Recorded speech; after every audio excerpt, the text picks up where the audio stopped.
মুস্তাফিজুর রহমানের লেভেলটা এখানে আছে আর মুজারাবানির লেভেলটা এখানে আছে, এবং আইপিএল এবং পিএসএল এর লেভেলটাও এইরকম। কলকাতা নাইট রাইডার্স মুস্তাফিজুর রহমানের মতো খাঁটি সোনাকে বাদ দিয়ে ব্লেসিং মুজারাবানির মতো তামা বা পিতলকে কিনেছে। দেখেন, কেকেআর বা কলকাতা নাইট রাইডার্সের এখানে কোনো দোষ নেই।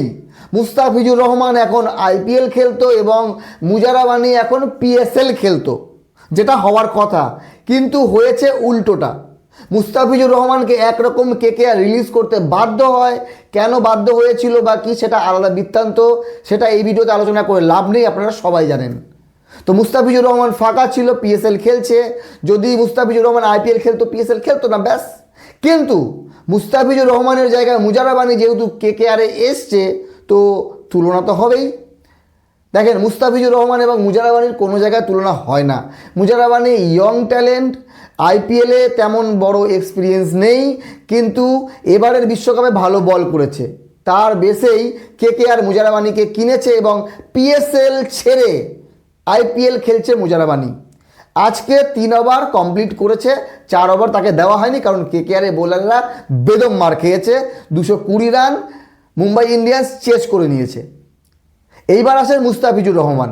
দেখেন, মুস্তাফিজুর রহমান গত ম্যাচেও ভালো বল করেছিল পিএসএলে, আর আজকেও 4 ওভারে মাত্র 20 রান দিয়ে 1 উইকেট। মুস্তাফিজুর রহমান যদি আইপিএল খেলতো তাহলে এইরকম রানই দিত, কারণ মুস্তাফিজুর রহমানের কাছে ভেরিয়েশন আছে। মুস্তাফিজুর রহমান জানে আমি কেমন বল করলে রান কম খাবো। মুস্তাফিজুর রহমানের বল ঘাতক না, কোনো অ্যাটাকিং মোডে যায় না, হয়তো 4-5টা উইকেট পায় না, কিন্তু মুস্তাফিজুর রহমানের এগেনস্টে যখন ব্যাটসম্যান অ্যাটাকিং মোডে যায় তখন উইকেট হারায়, এটা আমরা দেখেছি। তো মুস্তাফিজুর রহমানের ভেরিয়েশন বোঝা খুব কষ্টকর। তো পিএসএলে ভালো বল করেছে, তারপরেও পিএসএলে মুস্তাফিজুর রহমানের দল হেরেছে।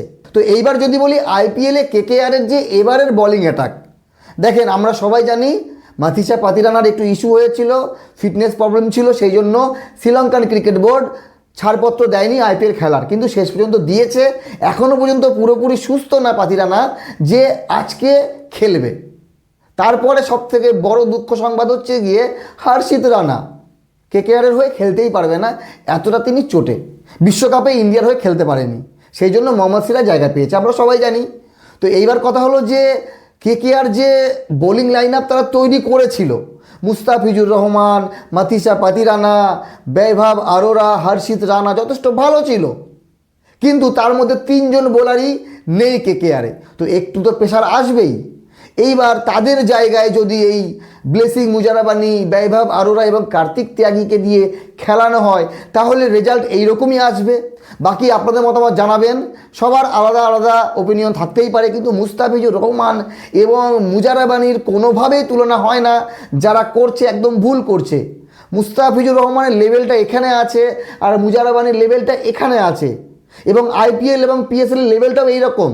আইপিএলের একটা নির্দিষ্ট মাপকাঠি আছে, আইপিএলের পিচগুলো ওই রকমই হয় যেখানে বোলাররা সুবিধা পায় না, সেই জায়গায় এসে মুস্তাফিজুর রহমানের মতো বলারেরা ভালো বল করে।